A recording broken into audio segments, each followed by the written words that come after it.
চলতি বছরের একাদশ শ্রেণীতে শিক্ষার্থীদের ভর্তির জন্য অনলাইন আবেদন আগামী ২৬ মে রোববার থেকে শুরু হচ্ছে। এই আবেদন চলবে ১১ জুন পর্যন্ত। প্রথম ধাপে ভর্তির জন্য নির্বাচিত শিক্ষার্থীদের তালিকা প্রকাশ করা হবে ২৩ জুন, আর তাদের ভর্তি নিশ্চয়ন করতে হবে ২৯ জুনের মধ্যে। দ্বিতীয় ধাপে ভর্তি আবেদন শুরু হবে ৩০ জুন থেকে, যা চলবে ২ জুলাই পর্যন্ত ও ফল প্রকাশ হবে ৪ জুলাই। শৌখিনতায় নবাবী আভিজাত্যের পাঞ্জাবি নিয়ে নবাব আরং পাঞ্জাবি এখন বিয়ানীবাজারে। জামান প্লাজা, দ্বিতীয় তলা, বিয়ানীবাজার। একই দিন পছন্দক্রম অনুযায়ী প্রথম দফায় নির্বাচিত শিক্ষার্থীদের মাইগ্রেশন ফল ও প্রকাশ করা হবে। দ্বিতীয় ধাপে ভর্তির জন্য নির্বাচিত শিক্ষার্থী ভর্তি নিশ্চয়ন শুরু হবে ৫ জুলাই থেকে, যা চলবে ৮ জুলাই পর্যন্ত। তৃতীয় ধাপে ভর্তি আবেদন শুরু হবে ৯ জুলাই থেকে, চলবে ১০ জুলাই পর্যন্ত। দ্বিতীয় ধাপের মাইগ্রেশন এবং তৃতীয় ধাপের ফল ১২ জুলাই প্রকাশিত হবে।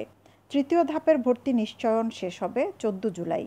সকল ধাপে নির্বাচিত শিক্ষার্থীদের ভর্তি শুরু হবে ১৫ জুলাই থেকে। আগামী ২৫ জুলাই পর্যন্ত এই ভর্তি কার্যক্রম চলবে বলে জানান এই দায়িত্বশীল। ২০২৪-২৫ শিক্ষাবর্ষে একাদশ শ্রেণীতে ভর্তির বিজ্ঞপ্তি প্রকাশিত হয়েছে। ভর্তির বিজ্ঞপ্তি অনুযায়ী এ মাসের ২৬ তারিখ থেকে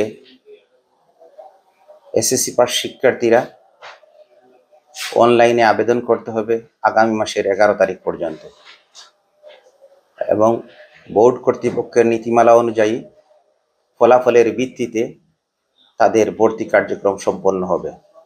আমাদের প্রতিষ্ঠান অর্থাৎ বিয়ানীবাজার আদর্শ মহিলা কলেজে আসন সংখ্যা হচ্ছে মানবিক বিভাগে ৩০০, ব্যবসা শিক্ষা শাখায় ১৫০ এবং বিজ্ঞান শাখায় ১৫০। শিক্ষার্থীদের অনলাইন আবেদন প্রক্রিয়ায় প্রতিষ্ঠান সহজের মাধ্যমে বোর্ড কর্তৃপক্ষের ফলাফলের ভিত্তিতে তাদেরকে প্রতিষ্ঠান ফলাফল দেওয়া হবে এবং এই ভিত্তিতে ভর্তি কার্যক্রম হবে।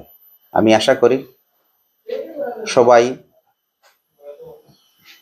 বোর্ডের নীতিমালা অনুযায়ী আবেদন প্রক্রিয়ায় অংশগ্রহণ করে ভর্তি কার্যক্রমে অংশগ্রহণ করবে এবং তাদের শিক্ষা জীবন বিকশিত করবে। এদিকে নবাগত শিক্ষার্থীদের নিয়ে একাদশ শ্রেণীর ক্লাস শুরু হবে ৩০ জুলাই। সৈয়দা আঁখি হক, এবিটিভি।